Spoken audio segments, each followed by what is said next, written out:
L'histoire regorge de récits de succès et d'échecs. Cependant, certains des faits historiques les plus terribles sont rarement abordés. Les écoles n'enseignent souvent pas ces aspects troublants du passé, ce qui les soustrait à la connaissance du public. L'histoire recèle de nombreuses vérités difficiles, des tragédies oubliées aux complots secrets qui peuvent changer notre vision des gens. Les informations importantes sont souvent dissimulées, ce qui affecte notre compréhension du passé. L'exclusion de ces récits modifie-t-elle notre façon de voir le monde ? Cette vidéo explorera 20 des faits historiques les plus choquants qui sont généralement omis des programmes scolaires. Numéro 20, la peste dansante. Dans la ville de Strasbourg, en 1518, un événement étrange s'est produit, aujourd'hui appelé la peste dansante. Une femme nommée Frotrophéa est sortie de chez elle sans raison apparente et a commencé à danser dans la rue. Ce qui a commencé avec une seule personne dansant s'est vite transformé en un événement étrange, car de nombreuses personnes qui la regardaient se sont également mises à danser. L'envie de danser s'est propagée très rapidement, les gens dansant jour et nuit. Alors que l'épidémie de danse s'aggravait, les autorités municipales, confuses et inquiètes, ont décidé d'agir. À cette époque, les pratiques médicales étaient donc bien différentes et impliquaient souvent des méthodes inhabituelles. Ils ont d'abord essayé de placer les danseurs dans un bâtiment spécial avec de la musique en direct, pensant que la musique les guérirait. À leur grande déception, la danse a continué. Ensuite, ils ont eu recours à la pratique de la saignée, mais cela n'a pas non plus fonctionné. La situation empirant, les autorités ont élaboré un plan extrême. Elles ont rassemblé les danseurs et les ont rapidement expulsés de la ville. Étonnamment, cette mesure inhabituelle a semblé fonctionner et a stoppé la propagation de cette étrange maladie. Strasbourg ne fut pas le seul endroit où cet étrange phénomène de danse se produisit. Des événements similaires ont été rapportés au XIVe siècle en France, au XVe siècle en Belgique et même au XIXe siècle à Madagascar. La cause de cette mystérieuse maladie est restée un mystère pour les scientifiques. Certaines théories suggèrent que de nombreuses personnes auraient consommé de la nourriture empoisonnée par un champignon appelé ergot de seigle, connu pour sa capacité à affecter l'esprit. Numéro 19, les véritables origines de Cléopâtre. Cléopâtre VII, la dernière souveraine de l'Égypte ancienne, est souvent présentée dans l'histoire comme une magnifique reine égyptienne. Cependant, elle n'était pas d'origine égyptienne. Sa famille venait de Macédoine, en Grèce. Elle était une descendante de Ptolémée, l'un des généraux d'Alexandre le Grand. Ptolémée est devenu le souverain de l'Égypte après la mort d'Alexandre. Ce qui rend Cléopâtre si intéressante, c'est son approche différente de son identité. Contrairement aux souverains qui l'ont précédée, elle a ouvertement adopté la culture égyptienne. Cléopâtre fut la première souveraine de sa famille à apprendre la difficile langue égyptienne. Elle a brillamment combiné son héritage grec avec les traditions égyptiennes locales. Cela fait d'elle un personnage historique très complexe. L'intérêt principal pour Cléopâtre réside dans la manière dont elle a habilement géré deux cultures différentes, créant un mélange unique de vie grecque et égyptienne. Ce faisant, elle a montré que l'héritage culturel d'une personne peut avoir de multiples facettes. Sa vie est l'histoire d'une souveraine aux ancêtres étrangers, devenue une partie importante du patrimoine égyptien, laissant une empreinte durable dans l'histoire. Numéro 18, la partition de l'Inde et du Pakistan. Au cours de la difficile année 1947, l'Empire britannique des Indes a connu un changement majeur et violent. Il a été divisé en deux nouvelles nations, l'Inde et le Pakistan. Cette division était fondée sur la religion et a provoqué un déplacement massif de population. Le processus ne fut ni organisé ni pacifique. La décision de diviser le territoire a été précipitée et mal planifiée, ignorant la façon dont les différentes communautés cohabitaient. Lorsque les nouvelles frontières ont été rapidement établies, une grande peur s'est répandue au sein de la population. Hindous, Sikhs et musulmans, craignant de se retrouver du mauvais côté des nouvelles lignes, se sont précipités pour traverser la frontière et se mettre en sécurité. Cela a entraîné une confusion généralisée et une violence terrible a éclaté. Des groupes violents ont attaqué des gens dans les villes et les villages. Même les trains transportant les personnes qui tentèrent de fuir n'étaient pas sûrs et sont devenus des cibles d'attaque. Le coût humain fut énorme. Les estimations suggèrent qu'entre 200 000 et 2 millions de personnes ont perdu la vie et que 14 millions de personnes supplémentaires ont été contraintes de quitter leur foyer. Numéro 17, la révélation de plus de 600 complots contre la vie de Fidel Castro. Fidel Castro, l'ancien dirigeant de Cuba, a fait face à de nombreux dangers graves au cours de sa vie. Il y aurait eu plus de 600 plans différents pour l'assassiner. Bien que le nombre exact soit incertain, il est clair que de nombreuses tentatives d'attentats ont été perpétrées contre lui. Ces plans comprenaient des opérations gouvernementales secrètes et des attaques plus directes. Les méthodes étaient de varier, comme empoisonner sa nourriture ou placer un champignon nocif dans sa combinaison de plongée. Il y a également eu des attaques de snipers et un plan pour détruire sa tribune avec une bombe. Une tentative célèbre a eu lieu en 1960, un an après l'arrivée au pouvoir de Castro. La Central Intelligence Agency a tenté de placer un poison mortel à l'intérieur de ses cigares. Castro s'opposait fermement au capitalisme et soutenait les idées socialistes, ce qui lui a valu de puissants ennemis. Son opposition ouverte en a fait une cible pour de nombreux gouvernements étrangers. Malgré ces dangers constants, Fidel Castro a vécu jusqu'à l'âge de 90 ans et est mort de cause naturelle. Il a survécu à toutes ces menaces, peut-être grâce à une sécurité renforcée, des partisans loyaux ou simplement une bonne étoile. Tout au long de sa longue vie, Fidel Castro a réussi à déjouer les nombreux ennemis qui ont tenté de lui nuire. Numéro 16, Napoléon Bonaparte, taille et idées reçues. Une idée fausse très répandue existe au sujet du célèbre empereur français Napoléon Bonaparte concernant sa taille. Beaucoup de gens croyaient qu'il était assez petit, mesurant seulement 157 cm à sa mort. Cependant, cette idée provient d'une simple erreur. La confusion a commencé parce que sa taille a été enregistrée en utilisant les unités françaises, qui étaient plus longues que les unités britanniques utilisées pour la comparaison. Correctement convertie, la taille réelle de Napoléon était d'environ 170 cm, ce qui était supérieur à la taille moyenne d'un homme en France à cette époque. Cette fausse croyance a été aggravée par les caricatures politiques britanniques. Pour un effet humoristique, ces dessins le représentaient délibérément comme un homme de très petite taille, ce qui a contribué à perpétuer cette idée erronée. Bien que sa taille puisse sembler un détail anodin, cette erreur commune est un puissant rappel. Elle montre comment les erreurs et les préjugés peuvent facilement être acceptés comme des faits historiques. Cette histoire souligne l'importance de remettre en question les croyances populaires et d'examiner attentivement les archives historiques pour découvrir la vérité. Numéro 15, les dentiers de George Washington. George Washington fut le premier président des États-Unis et un symbole célèbre de la nouvelle nation. Son histoire, cependant, ne se résume pas à son leadership. Il avait un problème de santé personnelle qui n'est pas très connu. Dès le début de la vingtaine, un grave problème dentaire lui a fait perdre ses dents au fil du temps. Lorsqu'il est devenu président en 1789, il ne lui restait plus qu'une seule de ses propres dents. Washington savait que son apparence était importante, il a donc demandé l'aide du Dr John Greenwood, un dentiste de premier plan.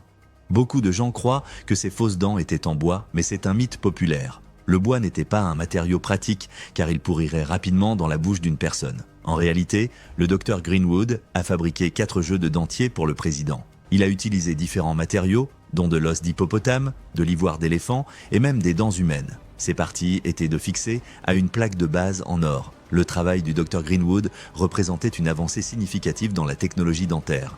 Ces dentiers, sur mesure, ont permis à Washington de se présenter en public avec assurance et de prononcer ses discours clairement. Aujourd'hui, des répliques soigneusement réalisées des dentiers du président sont exposées dans des musées à Baltimore et à New York, offrant un lien direct avec cette partie de sa vie. Numéro 14, le gouvernement a un jour empoisonné l'alcool. En 1926, le gouvernement des États-Unis a choisi une méthode controversée pour lutter contre la consommation d'alcool pendant la Prohibition. Il a lancé un programme qu'il a appelé la Noble Expérience, qui consistait à ajouter des poisons dangereux à l'alcool industriel. Il a augmenté la quantité de méthanol et a également ajouté d'autres produits chimiques toxiques comme le benzène et le mercure. L'objectif du gouvernement était de dissuader les gens de boire cet alcool empoisonné. C'était une mesure extrême et elle s'est avérée être une terrible erreur. Le plan du gouvernement a produit l'effet inverse de celui escompté. Au lieu de réduire la consommation d'alcool, cette politique a rendu les gens plus déterminés à trouver n'importe quel alcool possible, même les mélanges dangereux. Les résultats de cette politique furent tragiques. En 1927, 41 personnes étaient mortes d'alcool empoisonné dans un seul hôpital de New York et les décès se sont poursuivis. Lorsque la prohibition a finalement pris fin en 1933, l'ampleur des dégâts était claire. Le programme d'empoisonnement du gouvernement avait involontairement causé la mort d'environ 10 000 personnes. Cette histoire est un puissant rappel de la manière dont des politiques bien intentionnées peuvent avoir des résultats terribles, nous faisant réfléchir aux conséquences inattendues de la noble expérience. Numéro 13, le symbolisme méconnu de la Statue de la Liberté.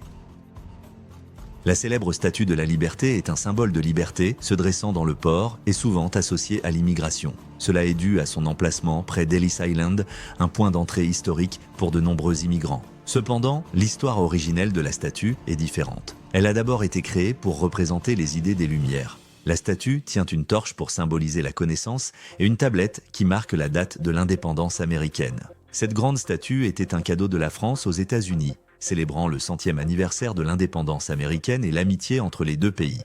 Le lien entre la statue et l'immigration s'est renforcé lorsqu'Emma Lazarus a écrit un poème intitulé « Le nouveau colosse », qui a été placé sur le socle de la statue. Dans son poème, la statue est devenue une mère accueillante pour les personnes en quête de refuge, ce qui lui a donné une nouvelle signification puissante. Cette histoire montre que notre vision du passé peut être influencée par des croyances populaires ou des détails oubliés. Elle nous encourage à étudier les récits historiques avec soin, en comprenant qu'ils sont souvent complexes. Numéro 12, la piste des larmes. Dans les années 1830, sous la présidence d'Andrew Jackson, un événement terrible s'est produit aux États-Unis. Le gouvernement a forcé les nations amérindiennes à quitter leurs terres dans les États du Sud-Est.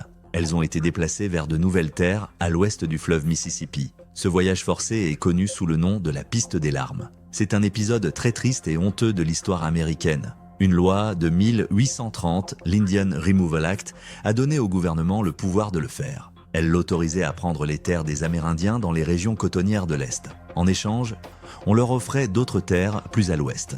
Ce ne fut pas un échange équitable. Ce fut une expulsion cruelle et injuste, appliquée par l'armée des États-Unis. Les peuples des nations Cherokee, Muscogee Creek, Séminole, Chickasaw et Choctaw ont tous subi cette expulsion forcée.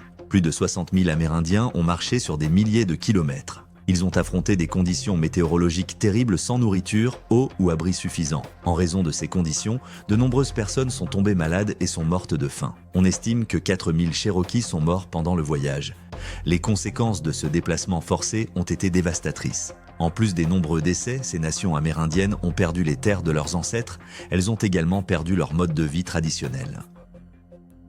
Numéro 11, l'héritage caché du mont Rushmore. Avant de devenir un monument dédié aux présidents américains, les terres du mont Rushmore avaient une histoire bien plus ancienne. Cette région était sacrée pour la tribu amérindienne des Lakota Sioux qui nommait la montagne les Six Grands-Pères. Le gouvernement des États-Unis a officiellement reconnu ces terres comme faisant partie de la grande réserve Sioux dans le traité de Fort Laramie de 1868. Cependant, cette promesse n'a pas duré. La découverte d'or a attiré de nombreux colons dans les Black Hills et le gouvernement américain a rompu le traité pour prendre le contrôle de la région. Cela a créé une histoire douloureuse de terres perdues et d'accords bafoués. Par conséquent, si le mont Rushmore est un symbole bien connu de l'Amérique, il représente également l'histoire difficile des peuples amérindiens qui ont été déplacés de leurs terres sacrées. Numéro 10, la bibliothèque d'Alexandrie et la perte du savoir. En 295 avant Jésus-Christ, un remarquable centre de savoir a été créé à Alexandrie, en Égypte, sur l'ordre de Ptolémée Ier. C'était un lieu de recherche et d'études conçu pour être le meilleur du monde. Ptolémée Ier voulait attirer les esprits les plus brillants de son temps. Il a demandé à son conseiller, Démétrios de Phalère, comment attirer des penseurs célèbres dans la ville. Démétrios a suggéré un plan simple, rassembler des livres de toutes les régions du monde. Ptolémée Ier a suivi ce plan et ce fut un grand succès. Des érudits comme Zénodote d'Éphèse ont été attirés à Alexandrie. Zénodote est devenu le premier bibliothécaire et a commencé une impressionnante collection de milliers de rouleaux. La bibliothèque a continué d'enrichir sa collection, les navires arrivant à Alexandrie étaient inspectés à la recherche de manuscrits et tous les livres trouvés étaient ajoutés à la bibliothèque. Elle est devenue la plus grande bibliothèque du monde contenant environ 1 million de rouleaux. La bibliothèque abritait des œuvres de penseurs grecs, juifs, égyptiens et babyloniens. D'importantes découvertes scientifiques y ont été faites et elle contenait même des laboratoires et une école de médecine. Malheureusement, cet incroyable centre de savoir a été gravement endommagé par un incendie vers 48 avant Jésus-Christ lors d'un conflit impliquant Cléopâtre. Des tentatives ont été faites pour la restaurer, mais l'importance de la bibliothèque a décliné après qu'Alexandrie soit devenue une province romaine. Numéro 9, l'histoire de la plomberie romaine antique. Les anciens Romains ont grandement amélioré les systèmes d'approvisionnement en eau de leur ville. Bien qu'ils n'aient pas inventé les aqueducs, ils les ont perfectionnés, créant ainsi l'une de leurs plus grandes réalisations d'ingénierie. Ils ont construit de vastes réseaux de tuyaux, d'égouts et d'aqueducs en plomb et en pierre, ce qui témoignait de leurs compétences exceptionnelles en matière de construction. Ces systèmes avancés étaient très importants pour la santé publique et la propreté. Leurs grands aqueducs étaient particulièrement impressionnants, conçus pour transporter de l'eau douce sur de grandes distances jusqu'aux zones peuplées. La ville de Rome utilisait 11 aqueducs principaux pour alimenter en eau ses thermes publics, ses fontaines et ses habitations, ce qui était essentiel pour une ville propre. Les Romains ont également créé de grands systèmes d'égouts pour évacuer les déchets, comme le célèbre Cloaca Maxima, l'un des premiers grands égouts du monde. Cependant, un grave problème existait avec ces systèmes. Les Romains utilisaient du plomb pour leurs tuyaux et ne comprenaient pas les graves dangers de ce matériau pour la santé. Ce choix a probablement provoqué un empoisonnement au plomb généralisé et certains historiens pensent que cela a contribué à la chute de l'Empire romain. L'expérience romaine nous enseigne une leçon importante. Même les plus grands progrès technologiques peuvent avoir des effets inattendus et néfastes. Numéro 8, des expériences ratées aux merveilles de la cuisine. Dans la plupart des foyers, on trouve un appareil de cuisine courant, le four à micro-ondes. Cet appareil familier n'a pas été planifié mais fut plutôt un accident surprenant et heureux. Il y a plus de 70 ans, un ingénieur américain nommé Percy Spencer menait une expérience sur la technologie radar pour son entreprise Raytheon lorsqu'il a découvert quelque chose d'inhabituel. Alors qu'il utilisait un magnétron, un tube qui produit des micro-ondes, Spencer a remarqué qu'une barre chocolatée dans sa poche avait fondu. Cet événement étrange a piqué sa curiosité, il a donc commencé à mener d'autres tests. Le résultat de ces tests fut une invention totalement nouvelle et accidentelle. En 1947, Percy Spencer et son équipe ont présenté le premier four à micro-ondes disponible à la vente, qu'ils ont nommé le Radarange. Cette nouvelle machine utilisait la puissance des micro-ondes pour cuire rapidement les aliments en faisant vibrer l'eau qu'ils contiennent. Le premier Radarange était très grand et cher, pesant environ 340 kg, si bien que la plupart des gens ne pouvaient pas se le permettre. Depuis lors, le micro-ondes s'est complètement transformé pour devenir le petit appareil que nous connaissons aujourd'hui. Numéro 7. Les procès en sorcellerie en Europe. Entre le XVe et le XVIIIe siècle, un événement terrible et généralisé s'est produit à travers l'Europe. Cette période de persécution intense fut connue sous le nom de la Grande Chasse. Durant cette période, les gens ne chassaient pas des animaux, mais d'autres personnes qu'ils croyaient être des sorcières. Cette vague d'accusations a été provoquée par une puissante combinaison de peur, de superstition et de fortes croyances religieuses. En raison des nombreux procès en sorcellerie, cette période est parfois appelée le temps des bûchers. Au cours de cette ère difficile, on estime qu'entre 40 000 et 60 000 personnes ont été exécutées, la plupart d'entre elles étant des femmes. Les accusations de sorcellerie étaient souvent fondées sur des preuves très faibles ou complètement fausses. Ces accusations servaient à contrôler et à punir les personnes qui se comportaient différemment ou semblaient menacer les normes sociales. La torture était couramment utilisée pour forcer les gens à avouer des crimes qu'ils n'avaient pas commis. Ces aveux forcés incluaient des affirmations de collaboration avec des forces maléfiques et l'utilisation d'une magie néfaste. Une fois qu'une personne était accusée, elle faisait face à des châtiments terribles, comme être brûlée, pendue ou noyée. Les procès en sorcellerie sont un exemple clair d'une société remplie d'une grande peur et de préjugés à l'encontre des femmes. Ils montrent les résultats dangereux de la panique publique, d'un système juridique inique et les effets d'une peur intense et partagée. Numéro 6. La vie pas si glamour des pirates. Dans les histoires et les légendes, les pirates sont souvent présentés comme de courageux aventuriers qui parcourent les grands océans à la recherche de trésors cachés. Cette image populaire captive notre imagination avec des récits passionnants d'aventures sur l'océan. Cependant, la réalité de la vie d'un pirate était très différente de cette image populaire. La vie réelle d'un pirate était pleine de difficultés et de dangers constants. La vie sur un navire pirate n'était ni confortable ni propre, avec très peu de nourriture fraîche et d'eau potable. Des maladies comme le scorbut, causé par une carence en vitamine C, se propageaient très rapidement et constituaient un autre grand défi pour ces marins. Affronter les tempêtes, les combats et les naufrages étaient des risques constants qui rendirent leur vie très dangereuse. Étonnamment, les navires pirates étaient souvent démocratiques et l'équipage votait pour élire son capitaine et d'autres chefs. C'était très différent du commandement strict sur les navires de la marine ou marchands et montrait un autre aspect de la société pirate. Malgré les histoires de trésors et d'aventures, la plupart des pirates menaient une vie très difficile en mer. Leur vie se terminait souvent de manière violente ou en prison. Cette vérité nous aide à comprendre pourquoi des gens choisissaient une vie si dure à cette époque. La vie de pirate n'était pas l'aventure passionnante que nous imaginons, mais un difficile voyage où la survie était l'objectif principal. C'est maintenant l'heure du choix de l'abonné du jour. Dans la paisible ville d'Oak Ridge, de nombreux secrets se cachaient derrière une apparence normale. Parmi les enfants de la ville, un accord mystérieux avait été conclu. C'était une règle tacite qui les effrayait grandement. À l'école, il était interdit de discuter de 20 faits historiques spécifiques et terribles. Cette liste de faits était si troublante qu'elle était gardée secrètement. Chaque élève connaissait l'existence de la liste, mais personne n'osait en parler. À voix basse, ils parlèrent de Madame Johnson qui a disparu après avoir mentionné les faits interdits pendant son cours d'histoire. Des rumeurs circulaient sur des groupes secrets et des événements étranges liés à ces vérités historiques. La liste interdite décrivait des civilisations perdues, des empires oubliés et des personnages importants qui ont été effacés des archives officielles. Les gens croyaient que la liste pouvait expliquer l'histoire étrange et les mystères persistants d'Oak Ridge. La curiosité des élèves grandissait, les incitant à découvrir ces informations interdites. Ils ne réalisaient pas que ces faits historiques pourraient complètement changer leur compréhension du passé et leur vision du monde. Nous serions intéressés de connaître votre opinion sur cette histoire. Numéro 5. Le petit âge glaciaire.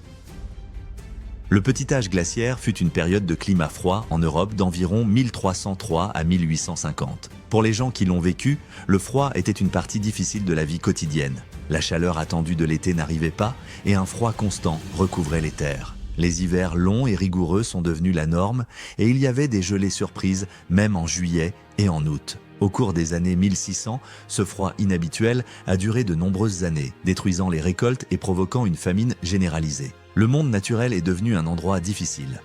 Les animaux mouraient à cause du froid extrême et les gens voyaient des oiseaux gelés et tomber du ciel.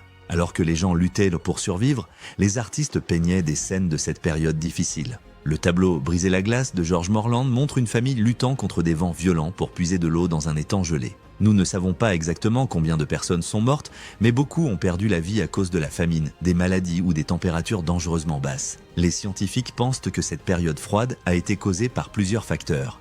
Le courant océanique chaud du Gulf Stream a ralenti, il y a eu plus d'éruptions volcaniques et le soleil a produit moins de chaleur. Aujourd'hui, nous sommes confrontés aux effets d'une planète qui se réchauffe, ce qui montre que les changements climatiques ont de graves conséquences pour les populations. Le petit âge glaciaire a grandement affecté l'histoire et le réchauffement actuel de notre monde présente de nouvelles difficultés, nous encourageant à être prudents avec les systèmes délicats de notre planète. Numéro 4. La Grande Guerre des émeutes d'Australie.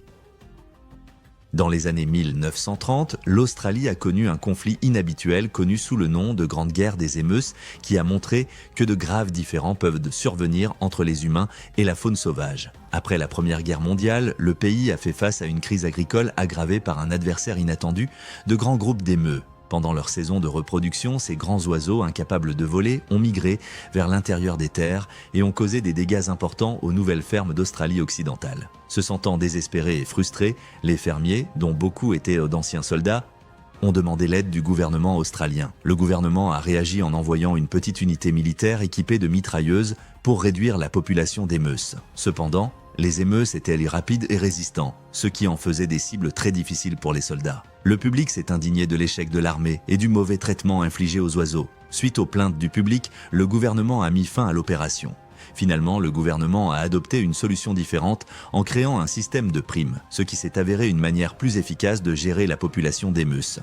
Cet événement particulier de l'histoire australienne met en lumière les défis inattendus de la gestion des terres agricoles et la nature complexe des conflits entre l'homme et l'animal.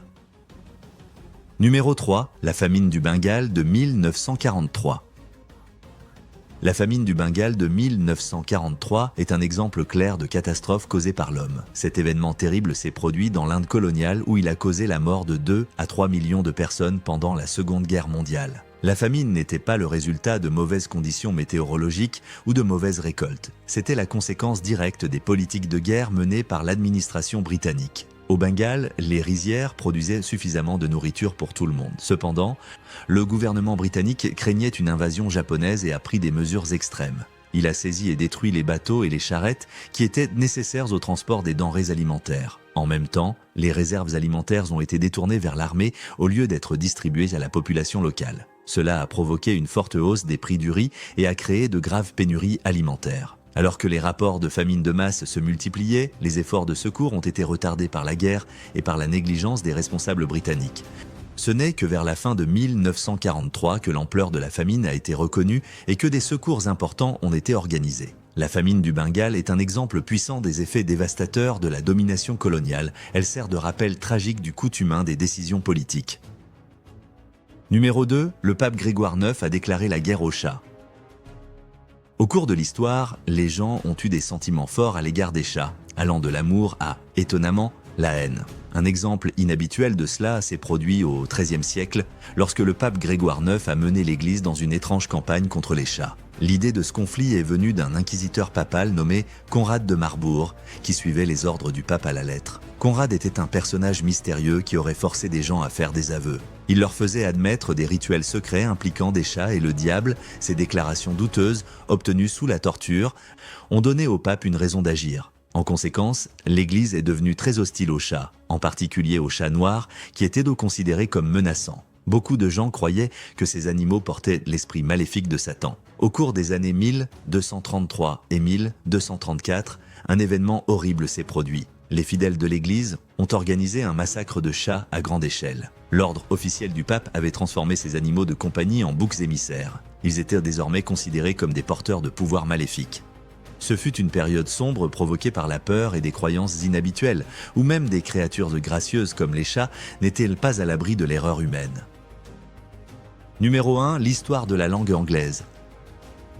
La langue anglaise est née vers l'an 450 dans les îles britanniques. Elle s'était formée à partir des langues des Angles, des Saxons et des Jutes qui s'y sont installés. La langue a beaucoup changé au cours des siècles. Ce développement s'est déroulé en 3 grandes étapes: le vieil anglais, le moyen anglais et l'anglais moderne. Un événement très important s'est produit au XIe siècle lorsque les Normands de France ont conquis l'Angleterre. Cet événement a changé la langue anglaise de manière significative. L'étape suivante, le moyen anglais, a absorbé de nombreux mots du vieux français des Normands. Plus tard, à l'époque de William Shakespeare, la langue a connu une autre période de grands changements. Shakespeare était un maître de l'anglais et a contribué à façonner la version moderne de la langue.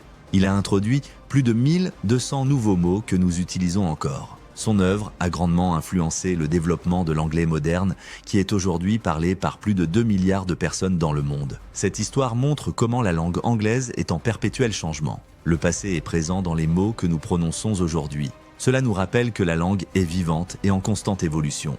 Merci d'avoir regardé. Nous espérons que cette vidéo vous a plu.